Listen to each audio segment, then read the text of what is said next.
김태현의 정치쇼 3부 자존심이 강한 두 변호사의 대결 자강두변 장의미 변호사 송영은 변호사와 함께합니다. 안녕하세요. 안녕하세요. 네, 안녕하세요. 오늘은 잡혀가는 사람, 잡혀갈 수도 있는 사람, 잡혀간 사람 뭐 이런 거 할 거예요. 지금 소환 조사를 받은 사람들, 소환 요청을 받은 사람들, 일단 잡혀갈 수도 있는 사람. 권성동 의원. 그렇죠. 내일이 영장실질 심사거든요. 이제 특검의 현역 의원 첫 번째 구속 시도고 이재명 정부 들어와서 첫 번째 현역 의원이에요.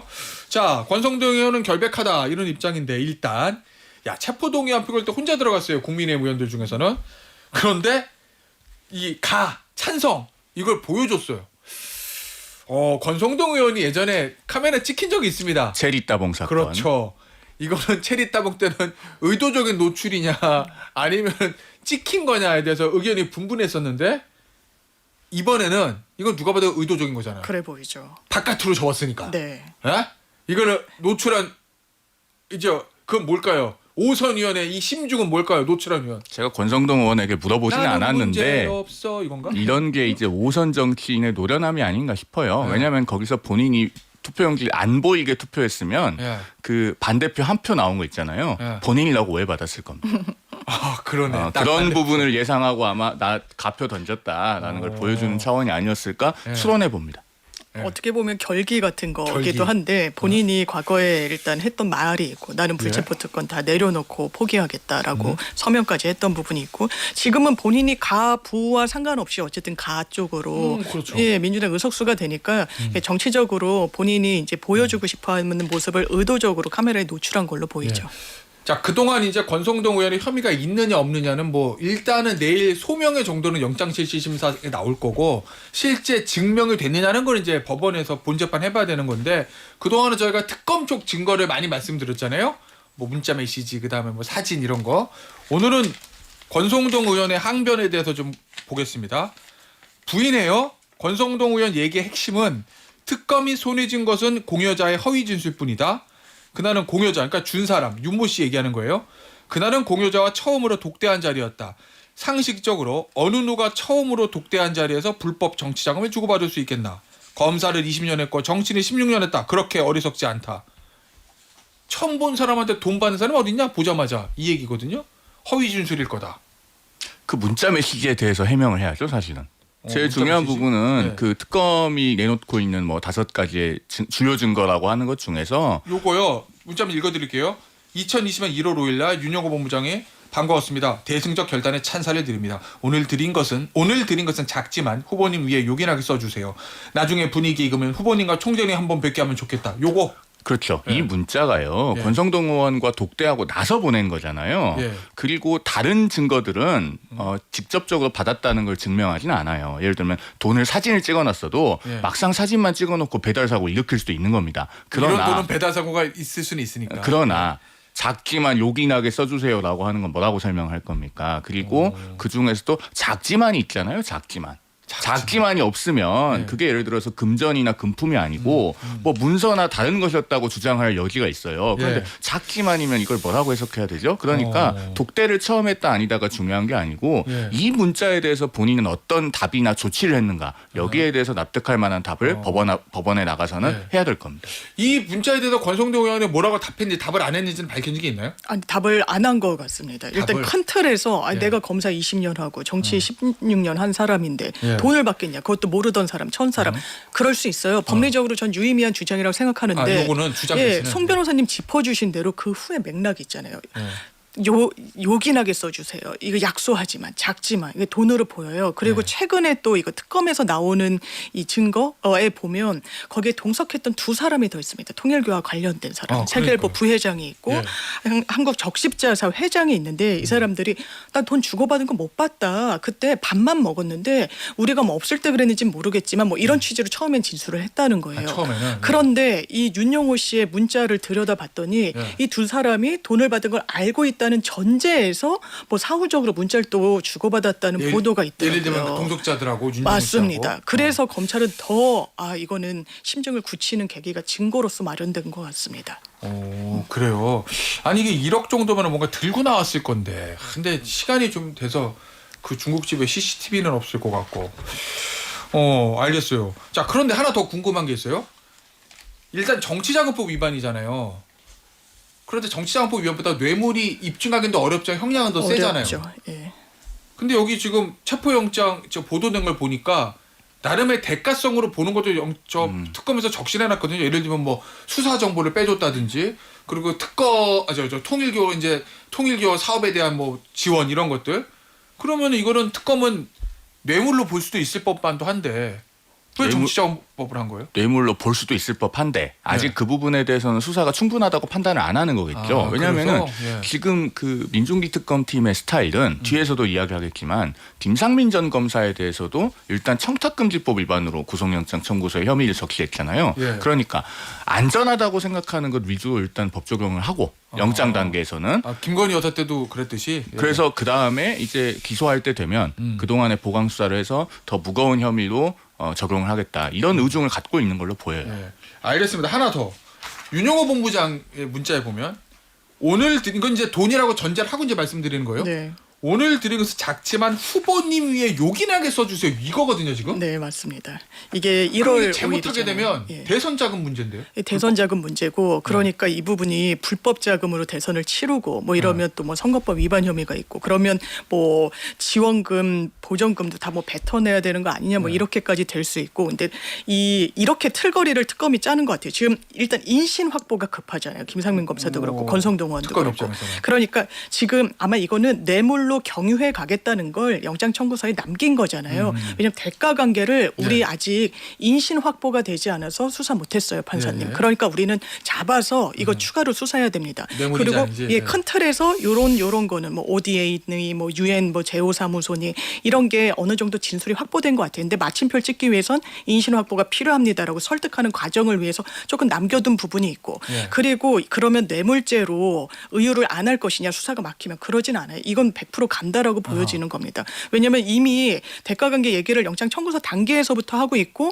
이 대가관계라는 것도 뇌물이라는 게 아주 은밀하게 이루어지니까 증거가 매우 맞아요. 명징하게 없더라도 이제 유죄가 인정되다 보니 이 부분에 대해서는 아마 이제 유죄의 확신을 갖고 달리는 것 같아요. 저는 이거 특검이 결국 이런 사건은 사용처를 조사하잖아요. 네, 그거를 어디로 나올지가 궁금해요. 저도 궁금합니다. 개인적인, 그러니까 쉽게 얘기하면 뇌물이나 개인 정치자금법 문제인지 이게 대선 자금의 문제로 특검이 보고 있는 건지. 근데 저는 이게 대선 자금일 가능성은 그렇게 별로 없다고 보는 게 이 시점이 1월 5일이잖아요. 그러면은 경선이 끝나고도 2달 뒤입니다. 예. 경선 단계에서는 사실은 불법 정치 자금이 수수되는 경우가 있어요. 대표적인 게 김용 전 민주연구원 부원장이잖아요. 예. 아직 대법원 판결은 안 나왔지만 그런데 이때는 사실은 당의 공식적인 자금이 들어가서 다 선거 조직을 굴릴 수가 있고 그리고 어차피 다 보전되는 비용이에요. 1억이 없어서 대선을 못 치르진 않습니다. 국민의힘이나 민주당이나. 다만 이거 정말로 받았다면은 국민의힘 당원들이 크게 화를 내야 될 일이긴 해요. 그 시점이 제가 그래서 처음에 시점 때문에 안 믿는다고도 네, 말씀드렸잖아요. 맞아요. 그때 윤석열 후보의 지지율이 폭락하고 권성동 의원은 사무총장을 그만두고 그 이준석 대표하고 극적으로 봉합해서 엄지손가락 시켜 올린 거는 그 다음 날입니다. 예, 예. 그런데 만약에 이런 상황에서 본인이 돈 받고 있었으면요. 우리 당원들이 화를 내야죠. 선거가 그냥 그때 막 거기 선거가 산으로 갈 때거든요. 그렇죠. 국민의 입장에서는. 다만 저는 그런 일이 없었길 바랍니다. 자, 그러면 없었기는 바라는 걸 알아서 바라시고 오늘도 갑니다. 숫자로 몇 %? 영장 발부 권성동 의원이요. 저는 진짜 한 95% 이상은 되지 않을까. 본인이 너무 세게 딱 그 국회에서도 내가 받을 리가 없다. 나 처음 보는 사람한테 초면의 사람한테 딱 했는데 증거는 약간 반대로 가고 있는 부분이 있어서 판사를 설득하기에는 역부족일 것 같고 그렇다면 발부 가능성이 좀 높아 보이죠. 예. 참 이게 숫자로 말하는 게 부담스러운데요. 저희 당의 우선 그러니까 중진이기도 하고 그런데 앞서 말씀드렸듯이 작지만 요긴하게 써달라. 그 다음에 차명 휴대전화 발견된 것. 그 다음에 보좌진의 그 윤영호 전 본부장과의 통화 시도 이런 부분이 굉장히 불리하게 작용하기 때문에 영장 단계에서 지금 권성동 의원이 불리할 걸로 보여요. 예. 그런 상징적인 의미를 담아서 51% 이야기하겠습니다. 자, 그럼 변호사로서는 몇 %? 그러니까 나올 가능성이 안 나올 가능성보다 네. 높다는 뜻으로 51% 말씀드린 거예요. 변호사로서는 아니 그 국민의힘 당적 떼고. 예. 예. 그래도 한 75% 이상 봐야 되지 않을까요? 그래요? 인증받기 쉽지 않을 것 같아요. 아, 좀 어렵겠네요. 예. 미인증 당첨이네. 보수가 정직해야죠. 아, 맞아요. 정직해야죠. 어쨌든 예. 나올 가능성이 두 사람은 높다라고 보고 있는 거고. 자, 그러면 한 사람 더 있습니다. 한학자 통일교 총재. 사실은 만약에 권성동 의원이 구속이 된다고 만약입니다. 내일 가정을 하면 법원에서도 이 불법 정치하면 오고 갔다는 거잖아요. 준 사람은 윤영호. 네. 근데 윤영호가 자기 돈 아니잖아요. 아닐 걸로 보이죠. 예. 네, 그래서 사진도 찍어놨다는 얘기는 뭔가 누군가한테 보고하기 위한 거잖아요. 그렇게 보이죠. 제가 개인적으로 착복한 게 아니라 갖다 줬습니다. 그러면 정점은 한학자 총재. 그렇게 경유해서 갈 수밖에 없습니다. 그런데 그죠? 딱 잘라서 네. 아니다. 개인 일탈이다. 그래서 뭐 횡령죄로까지 뭐 고소를 하고 마치 통일교 자금을 개인적으로 착복해가지고 개인적 이득을 실현하려고 돈을 갖다 준 것처럼. 윤영호 씨가 그런데 윤영호 씨가 부탁한 내용을 보면 사적 이익과 연결된 건 전혀 없다고 봐도 무방해요. ODA 자금 캄보디아 뭐 이제 통일교에서 굉장히 오랫동안 수건 사업으로 성취되길 바랬던 거를 이야기를 한단 말이에요. 예. 그리고 그래서 한학자 총재 수사 문제. 수사도 이제 한학자 총재가 완전 거의 이제 당사자인데 예. 그 부분과 관해서 개인 일탈이라는 주장을 특검이 법원이 믿을까요? 아니 나는 진짜 웃긴 게 아니 개인 일탈을 하는 사람이 이 사람은 전해준 사람이고 부인은 재정국장이잖아요. 아 여보 우리가 교단 자금 1억을 꿀꺽 해야 되니까 사진 좀 찍어 그리고 찍어놔 그거를 아 우리가 횡령한 돈의 실물이 이렇게 생겼구만 이러고 야 이걸 야 그 변호사 정관들 많이 썼다던데 이거밖에 안 나오나요? 그러니까 전관들을 선임한 거 아닐까요? 그러니까. 반대로 봐야 될 것 같습니다. 그러니까 이렇게 말을 해놨기 때문에 가서 설득 좀 하라고 특검은 알겠습니다. 자 그런데 일단 안 나오잖아요. 아프다면서요. 오늘 몇 번째죠? 안 나오는 게? 세 번째입니다. 세 번째. 그러면은 원래대로라면 이런 경우 되게 체포영장 안 치나요? 청구하죠. 그죠? 저는 사실 두 번째 안 나왔을 때도 칠 수 있다고 봤어요. 예. 왜냐하면 특검은 시간 제한이 있기 아 때문에 그렇지. 그럴 수 있다고 봤는데 어쨌든 세 번까지 왔고 예. 안 나오니까 체포영장 청구할 겁니다. 이건 정석대로 해야죠. 협박영장 청구한다. 아니 근데 그러면은 뭐지? 요새 그거 모 정관 변호사가 네. 조언했다고 그 네. 앞에 가가지고 통일교 신도들 풀어가지고 광화문 KT 빌딩 앞에 가지고 시위하라고. 실제로 1인 시위 같은 건 좀 하고는 아, 있더라고요. 실제로? 예. 오. 그 통일교 관계자들이 하고 있고 이제 예. 외적으로 압박을 넣는데 예. 저는 이제 그래도 여기 선임된 변호사들이 약간 영리하게 움직인다는 인상을 받은 게 사실 변호사님 짚어주신 대로 두 번, 세 번 왜냐하면 소환에 불응할 우려만 있어도 체포영장 발부도 가능한데 우리 안 나가려고 했던 거 절대 아닙니다. 요러저러 해가지고 아팠고요. 입원했고요. 나름의 여기가 이유는 다 되는구나. 아픕니다. 그러면서 체포영장 발부의 가능성을 최소화로 밀더라고요. 예. 예. 정관이 수명 많이 받았으면 그 정도는 해야 되겠죠. 네, 그래서 정직하게. 결과 어떻게 될 것 같아요, 권성동? 아니, 특검팀에서- 아니, 저 한학자 총재. 특검팀에서 지난번에 변호인 면담 논란이 있었잖아요. 맞아요. 그 부분이 언론에 대대적으로 보도됐습니다. 그렇기 네. 때문에 아마 국민들께 그 수사의 공정성에 대해서 의심받지 않기 위해서라도 저는 이 체포영장은 FM대로 청구할 거라고 봐요. 아 그래요. 체포영장을 청구할 거다. 그러면은 영장 소환에 아마 특검팀에 저 뭐지 변호인하고 소환해 저 조율해 가지고 나갈 수도 있겠네요. 네, 나온다는 것 같더라고요. 아, 그래요? 그래서 아마 예. 예. 알겠습니다. 한 사람 또 보죠. 이번 주 목요일 김상민 전 검사. 이우한 화백 그림 가짜인지 진짜인지 논란이 있지만 요게 총선 공천과 국정원 법률 특보가 되는 대가성 청탁이 아니냐 요거거든요. 김 검사는 그거라고 그러는 거잖아요. 구매 대행. 네, 대신 사줬다. 네, 구매 대행 되게 취향이 친한가 봐요. 그 집안이랑. 그러니까 이유도 있어요. 구매 대행의 이유. 예. 이게 김건희 여사나 그 오빠가 직접 가서 그림을 사면 예. 야, 이 그림을 김건희 일가가 소유하네라고 해서 그림값이 폭등할 게 우려돼서 자기가 대신 사줬다는데 믿기 어려워요. 왜냐하면 김건희 씨 얼굴은 알려졌지만 직접 가지 않을 거고. 유모 행정관 보내든지. 그러니까 뭐. 그 오빠가 가더라도 일반인한테 얼굴이 알려진 분은 아니잖아요. 아니죠. 그러니까 이것도 약간 거짓말 같다. 네. 이거는 그냥 순리대로 단순하게 보면 뭔가 청탁할 게 있고 잘 보이고 싶으니까 그림을 사서 갖다 줬는데 그 그림을 약간 속아서 산 것 같아 보이는 거죠. 아니 근데 이게 진짜 오빠가 가가지고 이완합의 그림 좀 주십시오. 얼마입니까? 내가 김건희 오빠인데요. 이러고 산다는 거야 지금? 그런 걸 본인이? 존재한 거죠. 예. 아이고. 예. 그래서 김상민 검사는 청탁금지법 위반으로 영장을 친 거잖아요. 그런데 아까 얘기한 대로 특검이 좀 확실한 걸 해가지고 인신을 구속하고 나머지 이제 사실관계를 밝히겠다면 시간에 제한돼 있으니까.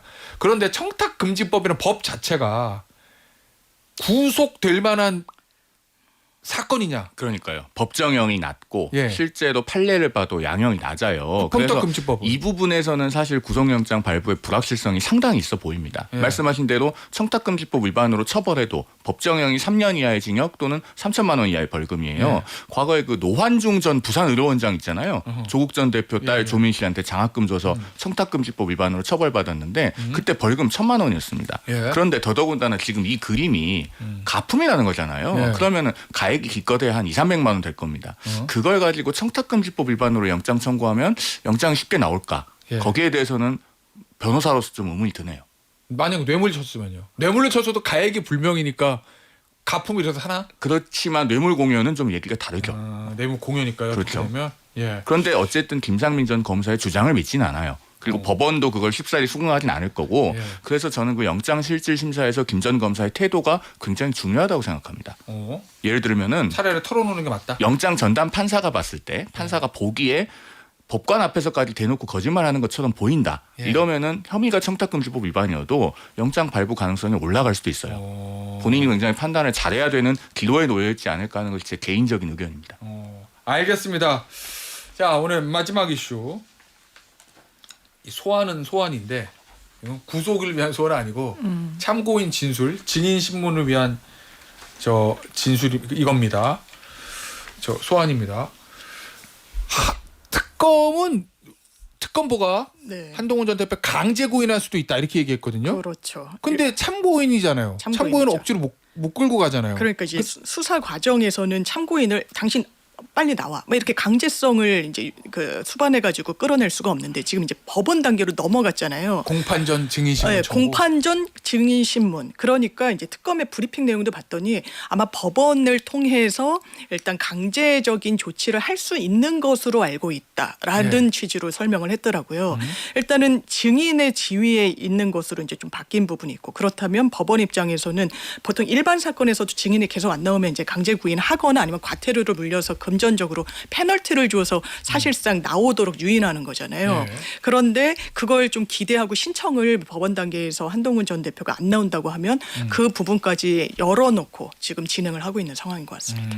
나오게 하겠다. 네, 나오게 하겠다. 특검은 왜 이렇게 필요하대요? 이게 아주 그러니까 당연히 피해자성 참고인은 아니죠. 근데 너무 주요 참고인이라고 본 것 같아요. 이제 법원에서도 받아들여준 게 이 형사소송법 규정을 보면 범죄 수사에 없어서는 안 될 사실을 안다고 명백히 인정되는 자여야 되는데 여기는 추경호 원내대표를 사실상 이제 정조준하는 데 있어서 그 당시에 당 대표는 한동훈 대표였어요. 그리고 올바른 판단을 했죠. 법적으로나 정치적으로. 그런데 세 번이나 바꾸고 혼선을 줬을 때 이거 어떻게 된 경위인지는 그 책임감이 있던 한동훈 전 대표가 특검 입장에선 제일 사실관계도 잘할 수밖에 없다고 보여져서 이렇게 소환을 하려는 것 같습니다. 자, 그러면 한동훈 전 대표는 안 나간다는 거죠. 지금 페이스북 메시지 상으로 봤을 때는 안 나갈 것이 유력하게 점쳐지죠. 예. 안 나간다는 이유는 뭐예요? 본인은 책에 다 썼고 그리고 또 그 KBS 다큐멘터리 있잖아요. 예. 그 유튜브에 공개된 건 한 20여 분인데 실제로 거기 가서 답변한 거는 한 2시간 되는 걸로 압니다. 그 녹화 파일이 KBS에 다 남아 있을 거예요. 예. 특검은 그거 달라고 해서 받아보면 되죠. 그 이상의 어떤 새로운 사실관계가 나올 만한 게 없고 오히려 시간이 지날수록 사람의 기억은 부정확해지니까 예. 새로운 게 나올 만한 게 없을 겁니다. 12월 말에 쓴 책에 제일 자세가 나와 있다. 그렇죠. 그걸 그 계엄이 있고 나서 얼마 되지 않은 시점에 집필을 했으니까요. 자, 예. 그러면은 새로운 사실관계가 나올 게 없다면 법원에 부르는 것이 실익이 없고 만약에 새로운 사실관계가 나올 게 있다고 하면요. 특검은 이런 방식을 쓰면 안 돼요. 왜냐하면 공판전 증인신문이라고 하는 건 말 그대로 증인신문입니다. 예. 그러면 피의자 쪽에도 통지가 돼요. 그렇죠. 그리고 피의자와 변호인도 나와서 그 증인신문에 참여할 수 있습니다. 반드시 문건이 있으니까. 그러면은 수사기관이요. 굉장히 중요한 정보의 비대칭에 있어서 우리를 포기하는 거예요. 중요 참고인으로부터 알려지지 않은 만약에 새로운 사실관계가 나온다면 예. 그걸 수사기관만 알고 있는 상태에서 피의자를 조사를 해야 어드밴티지가 있는 거지. 그렇죠. 그걸 다 보여주면서 아직 그 피의자는 부르기도 전인데 예. 거기서 증인신문하면서 다 공개를 하고 반대신문할 기회까지 준다. 그래서 일반적으로 그 제도를 잘 안 쓰는 겁니다. 예. 그런데 피의자성 참고인도 아닌 사람을 강제구인까지 할 수 있다고 특검이 언급을 하니 그러니까 이건 정치적 의도로 부르는 거 아니냐라고 하는 의구심을 살 수밖에 없는 거예요. 뭔 의도? 정치적 의도 어떤 의도요? 야당을 갈라놓으려고 하는 거죠. 갈라놓는다는 얘기는 당시에 표결에 안 들어간 원내대표를 네. 처벌하는 건 특검이 아니고 결국은 너희 당 정치인이 이렇게 말했기 때문에 기소되는 거야. 이런 걸 보여주려고 하는 의도가 역력하게 보이니까 한동훈 전 대표도 안 나가겠다는 거 아닐까요? 한동훈 전 대표 입에서 추경호 당시 원내대표를 비롯한 의원들을 처벌할 수 있는 증언을 듣고 싶어서. 그러니까 일종의 특검이 차도살인을 하는 것 아니냐 이런 의구심을 사지 않으려면은 이렇게 무슨 뭐 강제 구인할 수 있다 이런 불필요한 언급은 하지 말아야죠. 한동훈 전 대표도 안 나가는 데는 그런 거를 가만히 있을까요? 아마 정치적 의도 때문에 그런 것 같아요. 그런데 이제 그 SNS 글에 올린 것처럼 증거가 있고 내 책에 있고 다큐멘터리가 있는데 뭐하러 부르냐라고 하는 건 좀 전 논리적 이제 설득력이 떨어진다고 보는 게 그런 식으로 부르면 어떤 참고인을 부를 수 있겠습니까? 우원식 이제 국회의장, 김예지 의원, 조경태 의원 그럼 왜 갔겠어요? 이 분들은 같은 맥락에서 진술이 필요한 부분이 있죠. 왜냐하면 영상에 담기지 않는 그 맥락이란 게 있잖아요. 그 결단의 경위라는 게 있고 그걸 확인하고자 하는 건데 정치적으로도 저는 이제 말씀 주신 부분이 수긍이 되는 부분도 있지만 어쨌든 합리적 보수로서 중도층 역량을 이제 확장하는데 본인이 정치적인 반사 이익을 얻은 게 있어요. 그 이익은 취하고 법률적인 사실상의 의무는 그냥 내려놓겠다 조금 동의하기는 어렵습니다. 그 책은 엄청나게 자세하게 써 있긴 합니다. 알겠습니다. 여기서 마무리할게요. 장은미 변호사, 송영훈 변호사였어요. 감사합니다. 고맙습니다. 감사합니다.